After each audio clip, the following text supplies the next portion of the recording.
Hello, everybody. Welcome back to Every Day is Saturday. I'm Matt Stahl here with my partner, Brad Gatto, and we have an exciting episode that we are excited about today. We're excited about. We hope all the same for you. We previewed this a few episodes back, but once in a while we find a book that just really grasps us, and we have found that in the books, The Psychology of Money by Morgan Housel. We did mention this, and we did get some feedback. And people said they'd be interested in us going through this book kind of chapter by chapter and going through a review and just commenting on this. So that's what we're going to be doing today. Yeah, I would recommend that if you have not read this book, that you pick it up. This will not be every podcast episode in a row where we're just going to constantly go through this book. There's like 20 chapters, but over time, we're going to hit, one chapter at a time, kind of sporadically as we go throughout this podcast. So maybe over the next year or so, we'll get all the way through the book.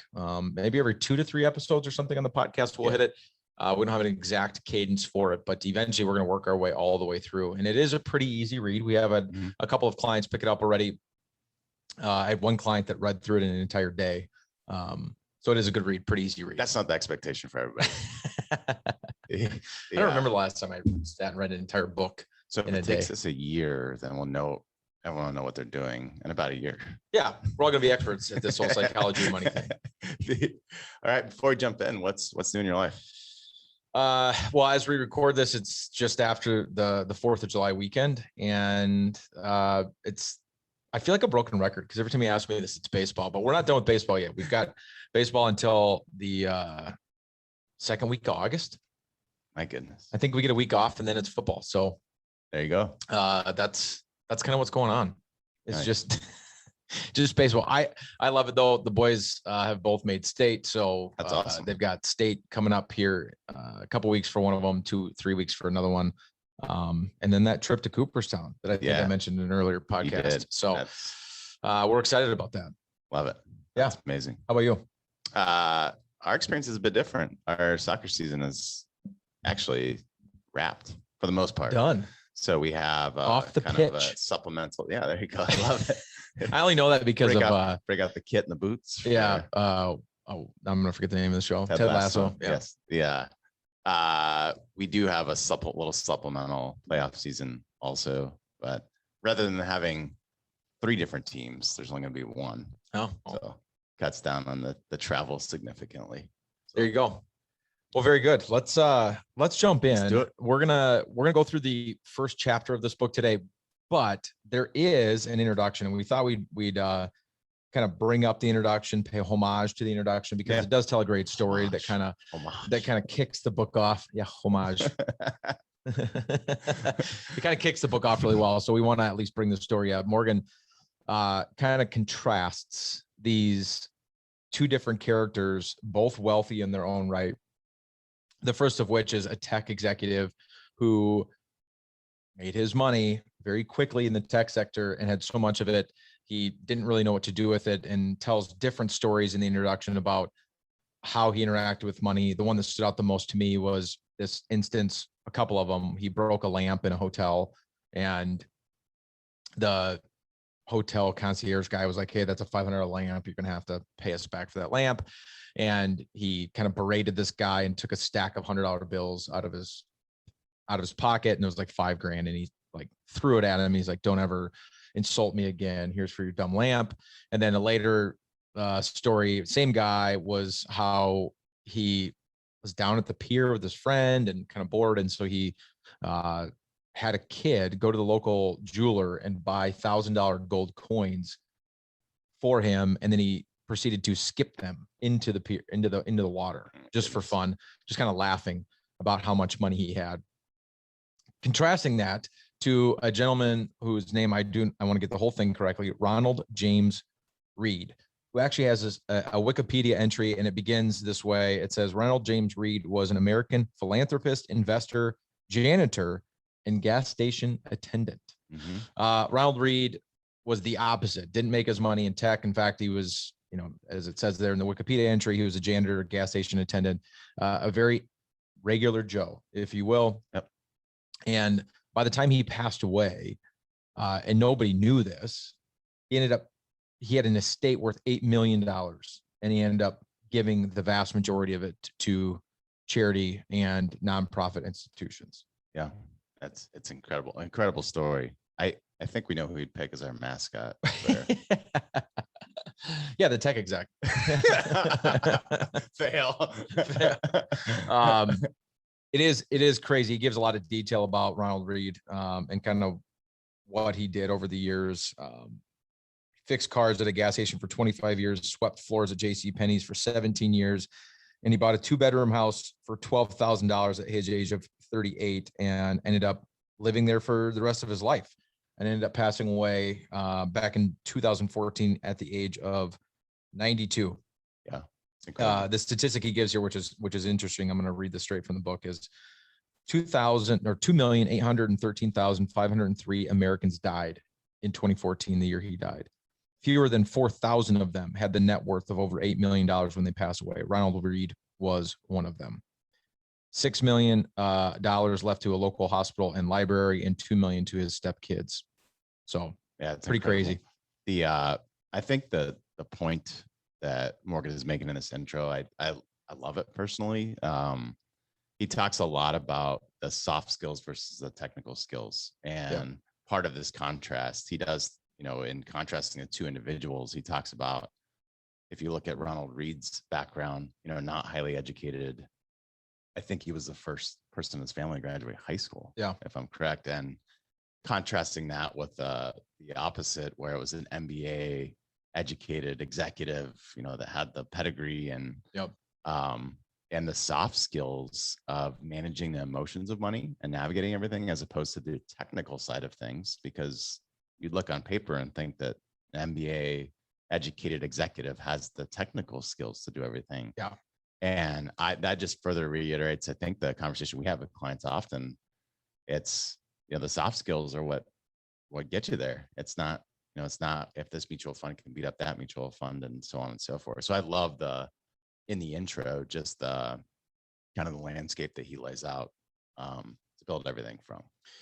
Yeah. One of the things that I take from him, Matt, is Ronald Reed obviously didn't have the high paying job, so to speak. And he did live to be 92 years old. So he did live a long life, which has a lot to do with how he was able to amass the fortune that he amassed. Mm-hmm. And that concept of time gets expounded upon in great detail in the later chapter in this book. So eventually we'll get there.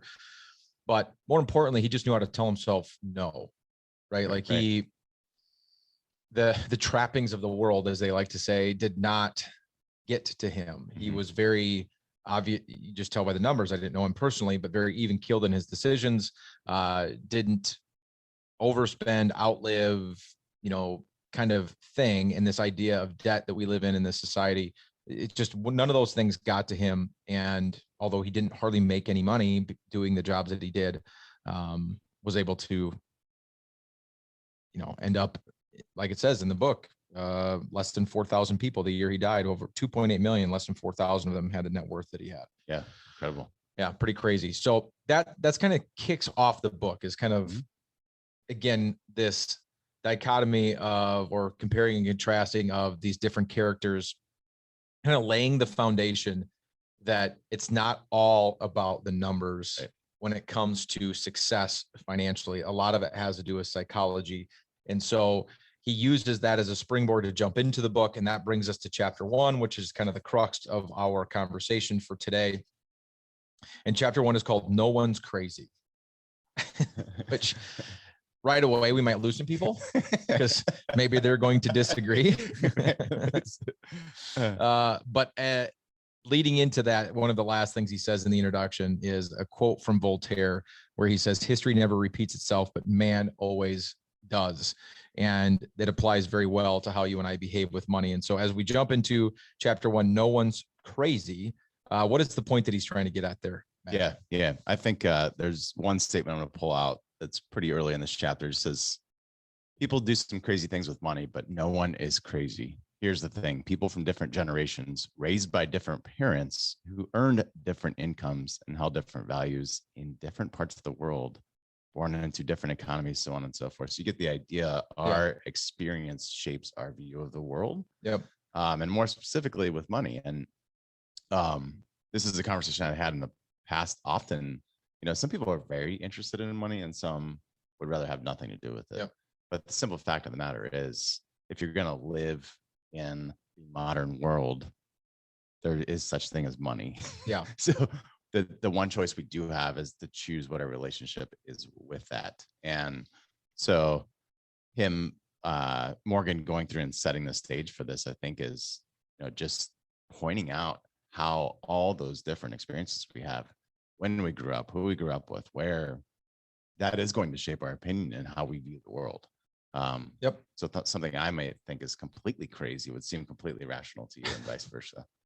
Yeah. It obviously this affects more than just money. What you just laid out affects everything, from the way we view relationships to our religion, our faith, to money, to all these different things. Money being so interwoven into the kind of the fabric of our lives, there's a large impact on that. You and I were raised a little bit differently with money, and I talk a lot about my own personal story and how that shaped who I am financially today, and kind of what that means for me. But some of the examples he gives in the book, and then we can give some personal examples. But in the book, he lays out a couple of different things that I think are very interesting. And he looks at somebody's experience in their early teens and 20s. Had they been in their early teens and 20s in the 1950s, and kind of their experience of the markets in their early life versus somebody in the 70s and their experience in early life, just 20 years later, 20 years difference in age, somebody born in the, kind of experience in the market in the 50s, in those early teen and 20s, would have basically seen a flat market for the next 2 decades in the prime earning years of their career, where the next generation, 20 years later, that same time frame of their lives, saw a massive run in the market. And obviously that's going to shape your experience and your thoughts around those sorts of things. He gives another example of inflation. And again, early in life, where you are old enough to actually start to have to care about things like inflation, which seems very timely with what we've got going on in our economy today. And there's people that in their 20s and teens, 20s and 30s never really experienced inflation in their life, and so have never really kind of felt the pain of that. When then there's been other people that have seen massive amounts of inflation. Yeah. And then of course the extreme example is the Great Depression, and the families that were, again, in the early years, the teens, 20s, 30s, kind of had young kids and going through what the Great Depression was, standing in bread lines and not knowing where your next meal was going to come from, let alone your next paycheck was going to come from, and how, of course, that's going to shape your financial kind of thoughts, experiences. Goes all to his point of no one's crazy. Yeah. In fact, that's kind of the quote he says here is, your personal experiences with money make up maybe 0.00000001 of what's actually happened in the world, but maybe 80% of how you think the world works.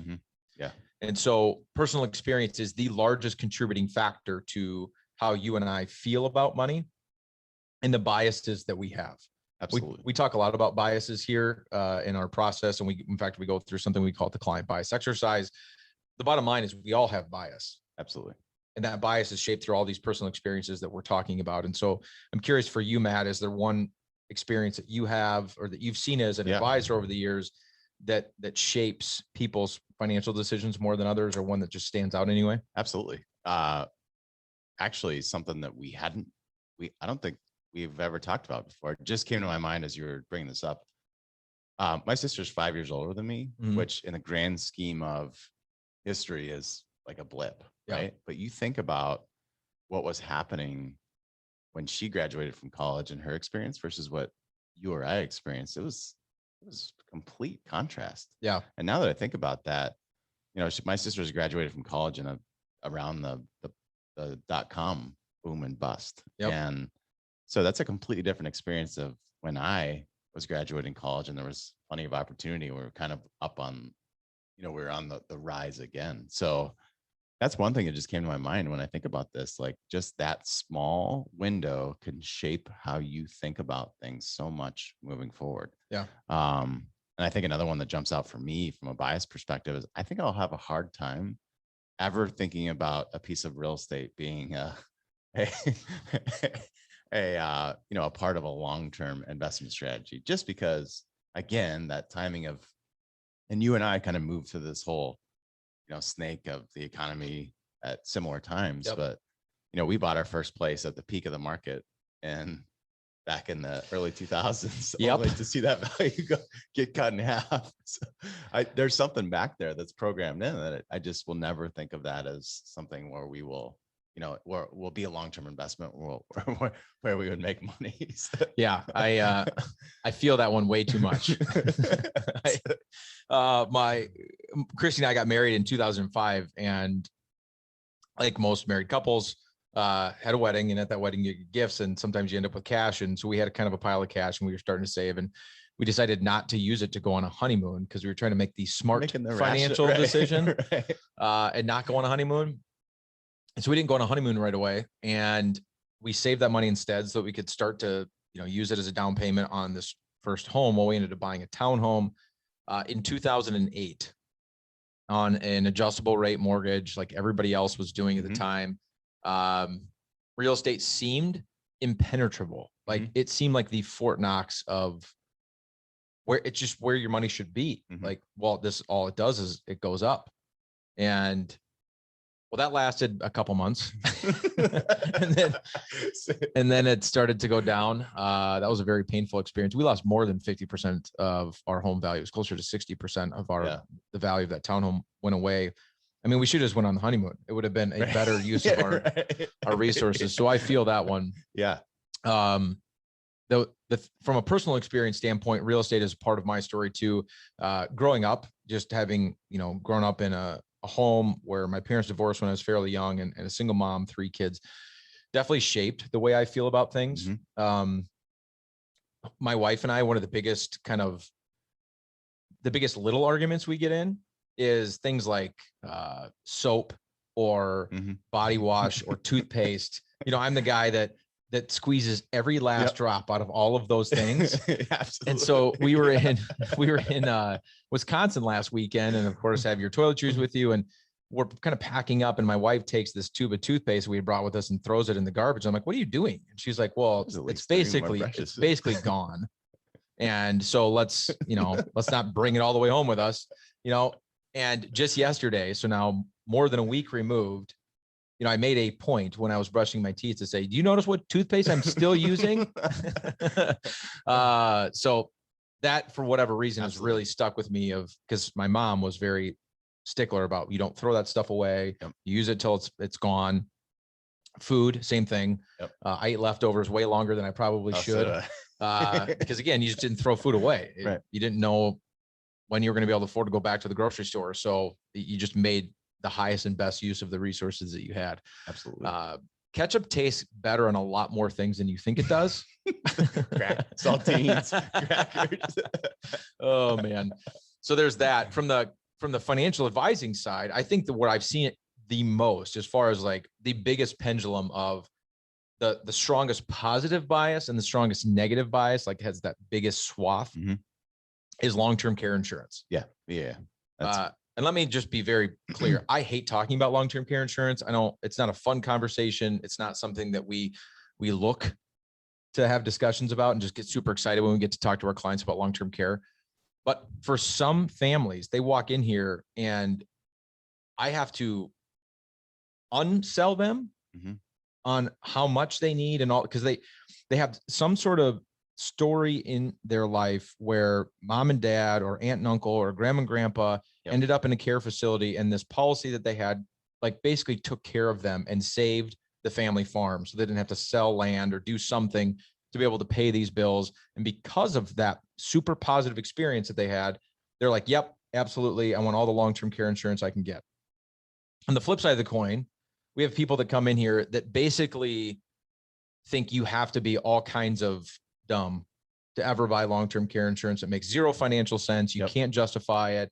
I know somebody had a personal experience where they paid all these premiums and they never ended up using it. It was a big fat waste of money. And I think it's the dumbest thing on the planet. And then there's a couple people in between, but of all the things that you and I talk about, I feel like that's the one where I've seen the biggest, like most people fall on either the white side or the black side, and there isn't a lot of in between. in insurance in general, I Yeah. think, but I would agree long-term care insurance specifically, just because of the emotional weight of all that. Yep. You know, I think Yep. I think that makes a ton of sense. Yeah.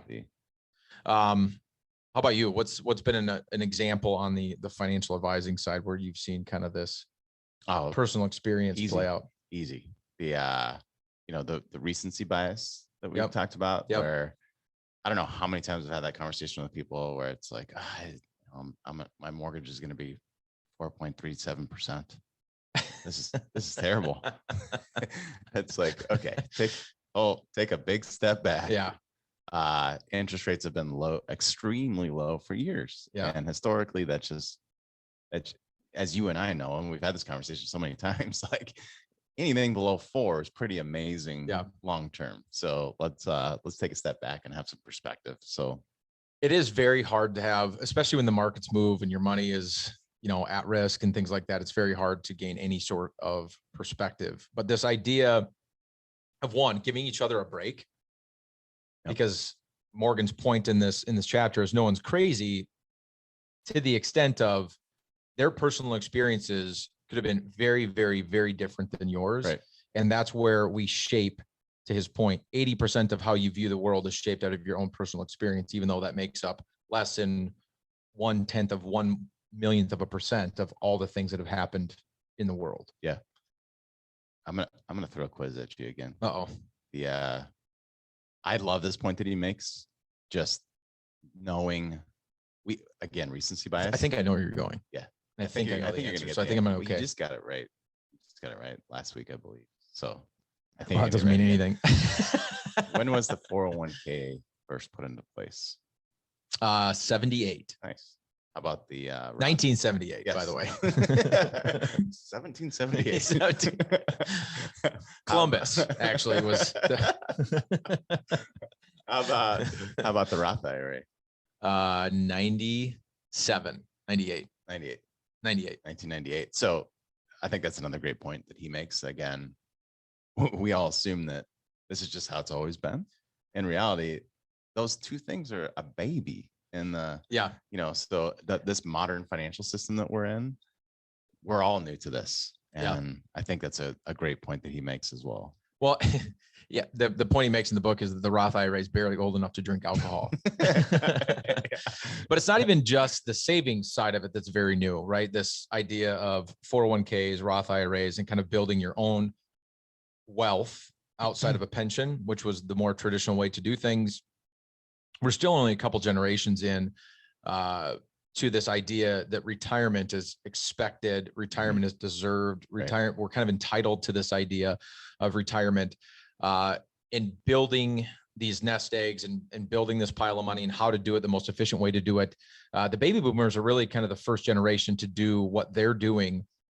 But on the other side of it, also, we're only a couple generations into this idea of debt. This all came out of World War II as well. It was definitely not expected that you were going to have debt as an adult prior to World War II.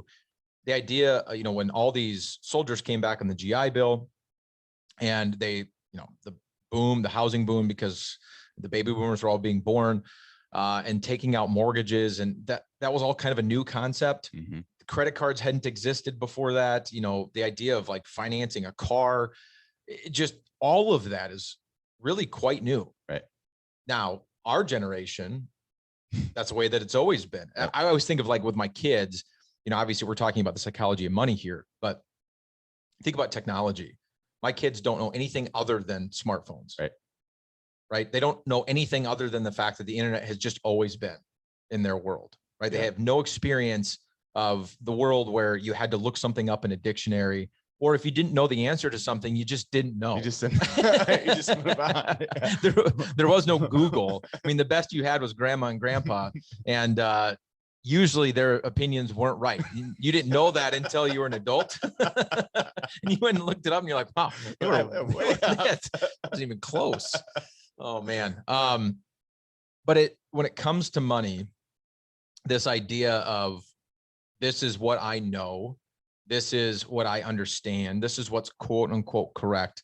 I love the way he kicks off this book. Nobody's crazy because we're all figuring this out as we go. He gives the example too of dogs. Yep. And how we have domesticated dogs. Yep. Right. And there's been domesticated dogs, as records show, for over 10,000 years or something like that, a long time. Yet they still have a lot of that natural instinct in them. Yep. To be wild. And so you can't completely take that out. And so from a human perspective, we got to give ourselves a little bit of a break here, because when it comes to money in this modern age and the way that we, the way our lives are structured in America, with how fast our economy moves, how fast tech is moving, the fact that this debt that we've all gotten so used to is still a fairly new phenomenon. You mentioned the way that we save money these days and things like 401ks and Roth IRAs. Again, also a very new phenomenon. And so we have to take all that into account as we make our decisions, and just try to, from a psychological perspective, we talk about this all the time. This is the name of the podcast. How do you live an everyday as Saturday life? Yep. Well, one, you give yourself a little bit of a break. Yep. And two, you have to understand that however you feel and the emotions that drive your financial decisions are going to determine what's best for you and your family. That's the biggest problem with going to your brother, your neighbor, or whoever to figure out, well, what should I be doing? The answer it's almost never financial. Right? There's a financial aspect to it, but the first thing you have to sift through is how you feel about things, and make sure that that aligns with the math behind the decisions that you're Absolutely. making. Well said. Anything you want to add to that? I don't think I can top that. Well, to give a little bit of a teaser, so the next time we come back, we just kind of went through this first chapter called No One is Crazy. Again, as a reiteration, just going through this idea that your experiences shape how you feel about the world, specifically as it relates to your money. Chapter 2, and again, it won't be the next episode, because we're going to kind of do this every 2 to 3 episodes. But chapter 2 is called Luck and Risk. Luck and Risk. And so a little bit of a teaser to this. I just want to read. Let me get to my right page here. It says, nothing is as good or as bad as it seems. So that is the next chapter of The Psychology of Money. Again, we'd encourage all of you to pick it up. I actually emailed Morgan Housel, and he emailed me back directly. Hey, you were excited. I was very excited. I was very excited because this is one of the best books that I've ever read. So we'll see if we can't get him on the podcast at some point. It's a pipe dream. It's a pipe dream, but we're gonna work on it. So come back, listen to chapter 2. It won't be for a couple, 3 episodes, but luck versus risk. And as always, thank you for joining us here at Every Day is Saturday. We hope you enjoyed the show today. If you have not yet subscribed to the podcast, please do so. Share it with your friends and family. You can find us on all of the platforms that are out there. And if you have not yet subscribed and you don't know how to subscribe, I would think the easiest way to do it is our website, fiatwm.com. Not only is there the podcast resources there, but just so that you know, we also do education through blog posts that are coming out on a consistent basis, usually weekly, actually. Yep. We have an Inner Circle workshop. It's a live workshop that Matt and I do over Zoom. It's a topic rotating workshop that we have a lot of fun. Last Wednesday of the month. Yep. You can always register for those on our website as well. And there's always other things going on, whether it's coming and joining us for a happy hour or additional resources that we have. And so take advantage of those as well, not just the podcast. So thanks for joining us. And I hope that you'll join us next Saturday. See you, everybody. Yeah.